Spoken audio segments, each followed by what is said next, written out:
Okay everybody, welcome back again to Marbasa.com, kelas online bahasa Inggris terpercaya. Dan di video ini Anda akan belajar unsur-unsur vokal. Dan di sini Anda harus memahami satu persatu unsur-unsur vokal agar supaya teknik dalam public speaking Anda bisa berubah. Oke, unsur yang pertama adalah artikulasi. Oke, artikulasi itu adalah kejelasan kita dalam berbicara, kejelasan kita dalam menyampaikan, kejelasan kita dalam mengucapkan setiap huruf per huruf.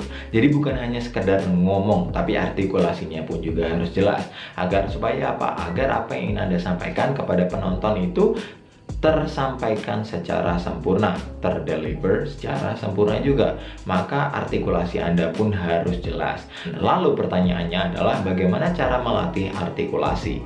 Nah, saran aku, cara paling gampang untuk melatih artikulasi kalian adalah dengan cara kamu sering baca buku-buku tertentu atau artikel-artikel tertentu dan coba baca dengan suara yang lantang, dengan mulut yang terbuka agar supaya jelas. Nah, di situ kamu akan mengalami kendala yang namanya kecantol ketika ngomong, nada yang gak karuan arahnya kemana. Maka saran aku, coba deh kamu buka buku satu, kamu coba baca dengan artikulasi yang jelas. Oke, agar artikulasi kamu jelas. Untuk unsur yang kedua adalah intonasi.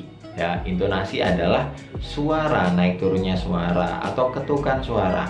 Agar supaya apa? Kita ketika ngomong ada intonasinya, ada nadanya, ada tangga nadanya, nggak flat aja kayak gitu. Bayangkan kalau Anda mendengarkan public speaker yang ketika dia ngomong dia hanya flat saja tanpa menggunakan intonasi, udah artikulasinya nggak jelas, intonasinya nggak jelas. Apa yang terjadi? Anda akan bosan, Anda akan sibuk dengan diri Anda sendiri, Anda akan sibuk dengan HP Anda sendiri. Maka saran aku, belajarlah intonasi. Misalkan seperti ini. Dan aku sering banget melihat case-case itu, ya. Misalkan murid-murid aku ketika aku ajarin teknik intonasi, ketika mereka menyampaikan sesuatu hal yang sedih tapi intonasi mereka nggak sedih, masih tetap dengan karakter dia. Sama saja ketika mereka menceritakan hal bahagia, apa yang terjadi? Mereka intonasinya tetap datar dengan karakter mereka. Ketika mereka menyampaikan hal-hal yang lucu, karakter mereka tetap nggak menyesuaikan dengan intonasi lucu. Dan ketika mereka pun menyampaikan hal-hal yang serius, intonasi mereka tidak menunjukkan kalau mereka serius. Maka dari itu kayaknya nggak nyambung banget deh. Dan apa yang disampaikan akan tidak bisa mengetuk hati audiens, atau tidak akan bisa menyampaikan suasana emosional cerita itu kepada audiens. Maka intonasi ini penting ya. Ketika kamu menceritakan yang sedih, maka intonasinya pun juga harus sedih. Ketika kamu menceritakan hal-hal bahagia, maka intonasinya pun juga harus bahagia. Ketika kamu menyampaikan hal serius pun, intonasinya pun juga harus serius. Oke, penting banget intonasi. Lalu kemudian yang ketiga adalah volume besar kecil, naik turun, pelan lantang. Dan sini Anda harus mengatur. Nah, kadang banyak sekali anak-anak pemula atau teman-teman pemula ketika mereka ngomong datar saja, volumenya nggak ada yang naik, nggak ada yang turun, nggak ada yang pelan, nggak ada yang kencang. Maka dari itu cara dia dalam menyampaikan terdengar sangatlah membosankan.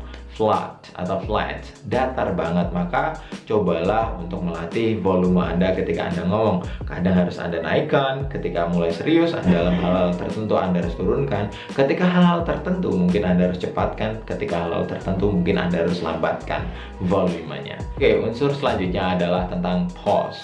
Pause itu adalah berhenti. Kadang kamu harus menyetopnya di suatu titik, ya. Ketika ada titik atau ketika ada koma ataupun ketika ada tanda tanya atau ada kalimat interrogatif, kalimat tanya, maka Anda harus mempause di situ. Jangan ngomong terus.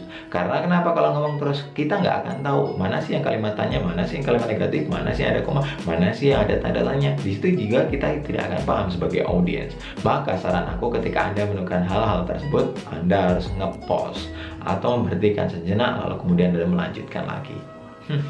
Kemudian unsur yang terakhir adalah stressing, penekanan. Jadi terkadang aku melihat case anak-anakku itu mereka nggak melakukan stressing sama sekali. Ketika ada hal yang penting mereka tidak akan tekan di situ. Stressing itu adalah tekanan suara.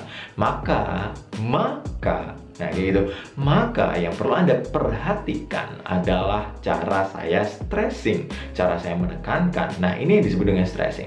Oke, kadang banyak orang yang ketika ada poin penting atau poin sesuatu mereka nggak tekankan, hanya daftar saja, kemudian apa yang mereka sampaikan seperti ini aja, kemudian audiens pun ketika mendengarkan juga bosan karena kenapa yang diomongkan nggak ada stressingnya sama sekali seperti yang aku bicarakan sekarang.